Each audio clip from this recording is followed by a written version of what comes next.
Le prénom qu'on nous donne dans notre pays traduit bien sûr l'inconscient des parents. C'est-à-dire que si je m'appelle, enfin, quels que soient vos prénoms, ça parle de vos parents.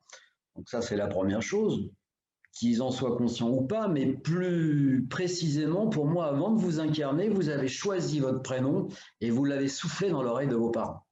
Parce que vous l'aimiez ou pas, ce prénom va être finalement l'énergie, l'outil dont vous aurez besoin pour faire ce que vous êtes venu faire. Donc c'est bien vous qui avez choisi votre prénom. Alors ça veut dire que ça nous donne tout de suite une indication. Les gens qui n'aiment pas leur prénom, ils disent, moi j'aime pas mon prénom, je ne supporte pas de m'appeler Anne, Véronique, Thierry, etc. C'est des gens qui effectivement ont un rapport délicat avec les outils qui se sont eux-mêmes choisis. Donc en fait, les deuxièmes prénoms qu'on n'utilise pas, le nom de famille qui nous a été donné à la naissance qu'on peut choisir de ne plus porter ou quand on se marie qu'on ne porte plus, c'est bien ça, un petit peu comme un thème astral qui va nous dire quand on arrive, voilà où j'en suis, voilà ce que je suis venu vivre dans cette incarnation.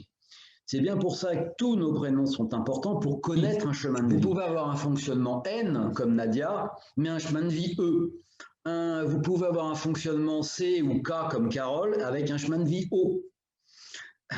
Ce qui veut dire que j'ai un chemin de vie O, je m'appelle Carole ou je m'appelle Aubin, je ne vais pas du tout le vivre de la même façon.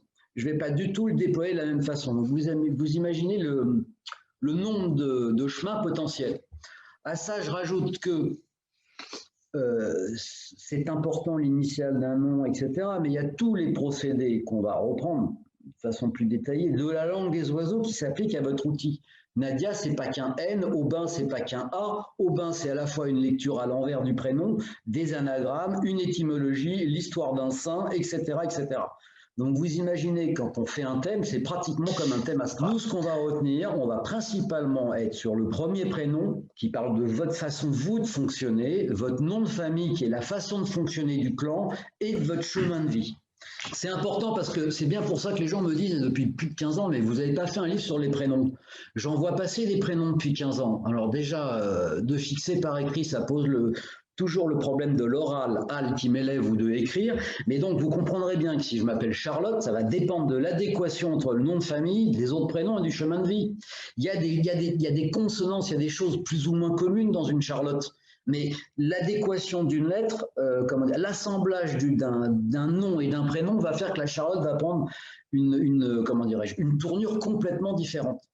C'est exactement comme une lettre ou une carte de tarot. Dans l'absolu, un A, ça veut dire ça, mais vous foutez un A avec un U de Aubin, le A, il devient O, puis en plus, si ça y est avec un U, on n'est plus du tout sur le A d'Aurélie ou de... Aurélie, c'est un mauvais exemple, et d'Arthur, par exemple.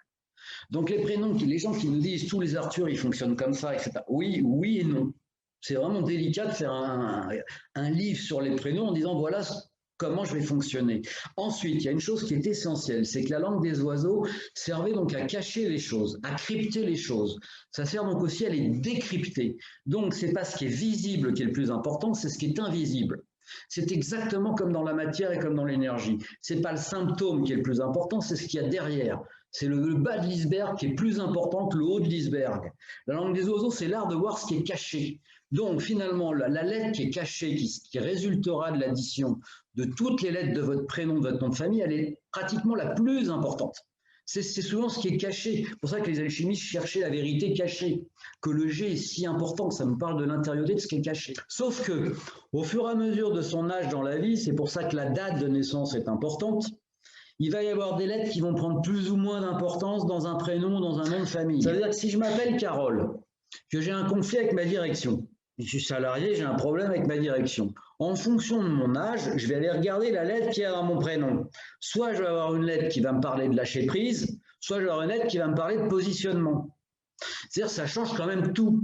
Ça ne veut pas dire qu'on ne peut pas faire quelque chose dans la vie. Ça veut justement nous dire qu'il y a des périodes où l'énergie est plus facile pour faire quelque chose que d'autres. On peut tous devenir des Mozart. Ça va nous demander 10 vies ou 10 minutes. C'est juste, est-ce qu'on est dans l'énergie du moment ou pas? On peut tout faire, mais il y a des fois, c'est plus facile. La lettre qui va résonner avec votre année de naissance, qui évolue donc tous les 7 ans, elle est importante. Bien sûr que c'est un travail, mais vous allez, sur le symbole, vous allez trouver une chose. Ok, vous dites, ok, qu'est-ce que ça m'évoque? Vous prenez l'exemple de Rose. Quelqu'un qui s'appelle Rose. Rose, elle dire, ok, bah c'est la fleur, donc le symbolisme général du végétal, des racines, l'importance du passé, une extension vers le ciel, ok, un caractère très subtil, un rapport à la beauté, qu'est-ce que c'est que le beau. Puis ensuite, vous allez prendre le symbolisme propre de la rose en France. La rose, c'est exactement comme le lotus en Occident. C'est le symbole de l'amour universel, de la connaissance absolue. Le roman de la rose au Moyen-Âge, qui est une allégorie de la quête du Graal. Donc, il y a une vraie quête derrière. Puis ensuite, vous allez vous dire, ben, rose, mais j'entends autre chose dans rose. J'entends la couleur. Ah, youpi, c'est quoi le symbolisme du rose?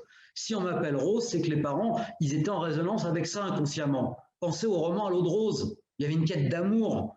Hein, c'est pour ça que j'ai donné à mes parents. Puis rose, vous allez vous dire, rose, c'est l'association entre le rouge et le blanc. Ok, le blanc qui est une couleur neutre et le rouge qui est une couleur active, etc., etc. C'est vraiment le fonctionnement. Au début, ça vous paraît incroyable. Alors, il n'est pas question de faire tout ça, mais il est question d'avoir ça déjà à l'esprit.